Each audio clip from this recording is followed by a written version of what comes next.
Greetings and welcome to the Academic Decathlon Interview Rubric Training. First and foremost, thank you for being here. Thank you for volunteering.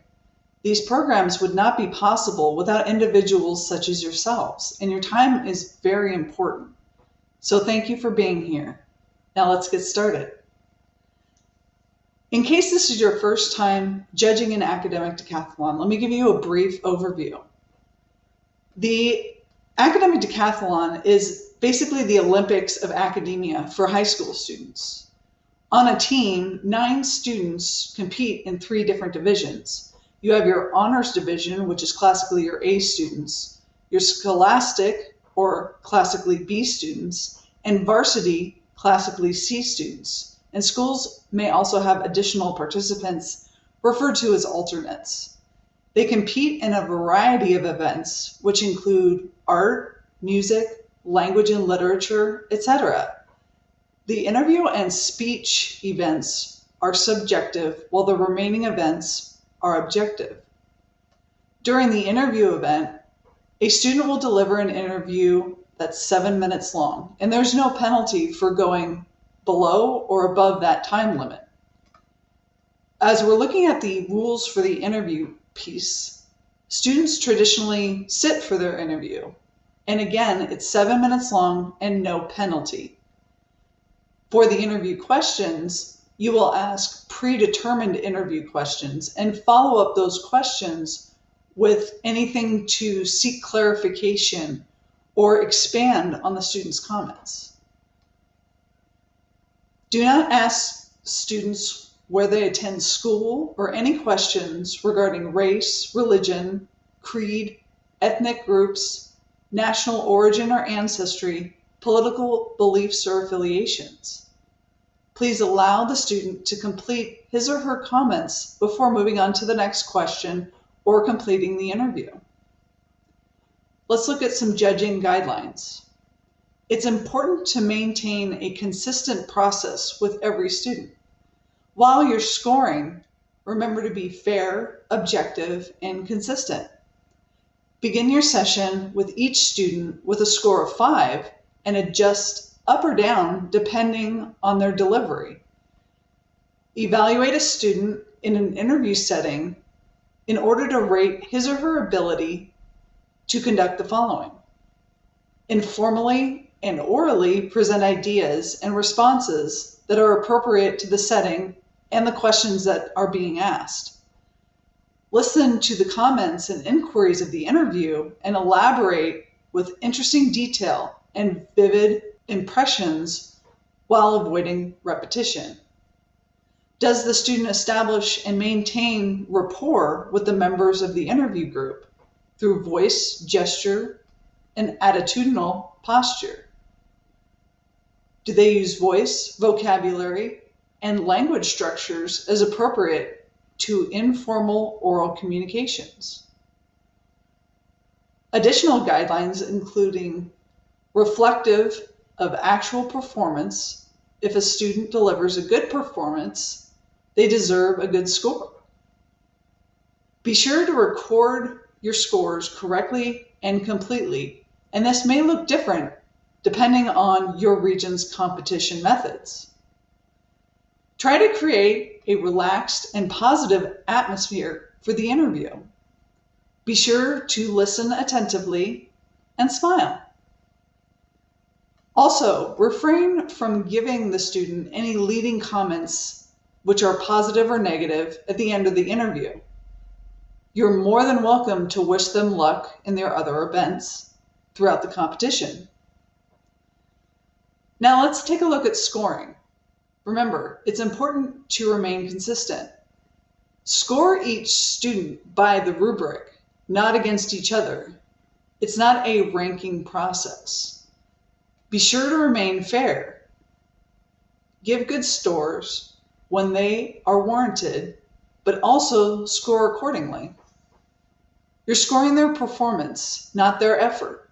A student may try really hard, but they may not warrant a high score. During the competition, judges are not to discuss their scores with each other because it's not a collaborative process. So what is a reasonable score?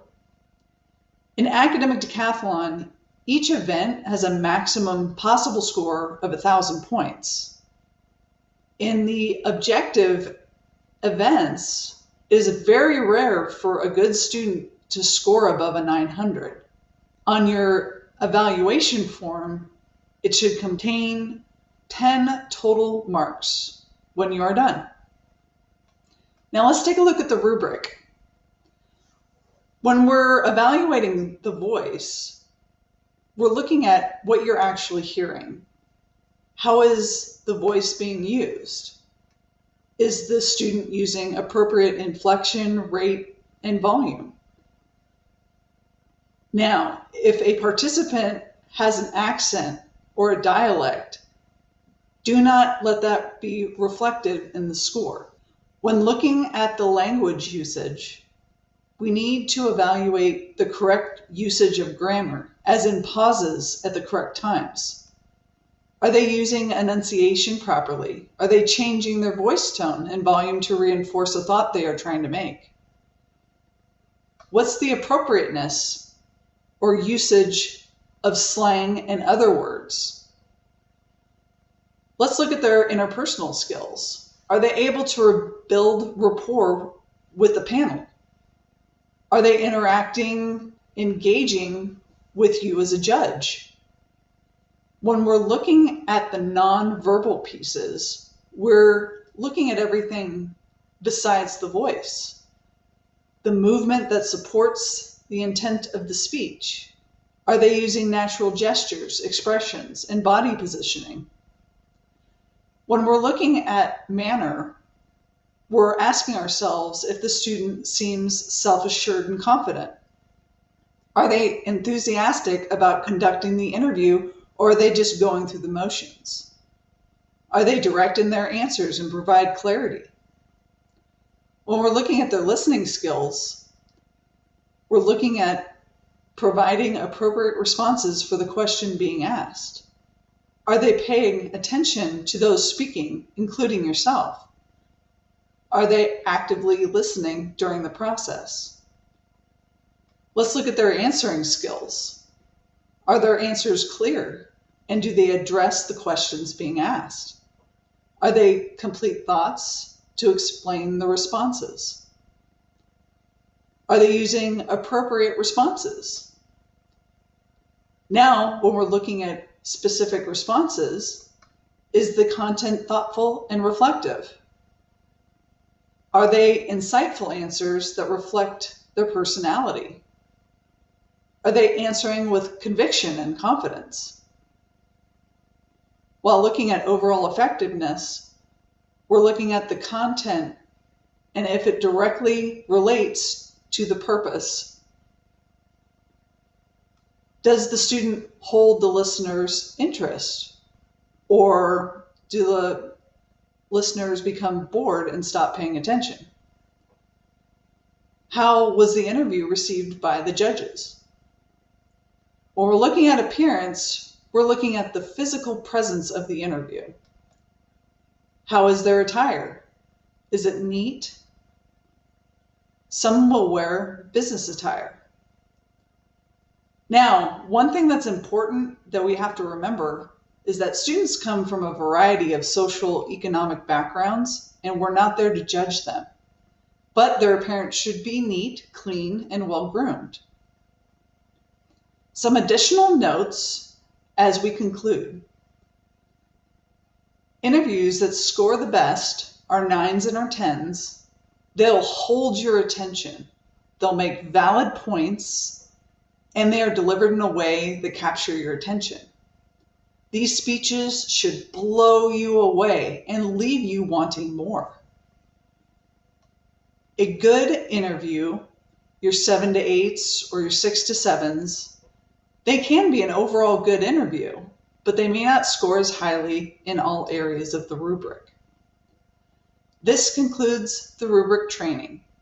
Thank you again for being here, and I hope you have a wonderful time participating in this event.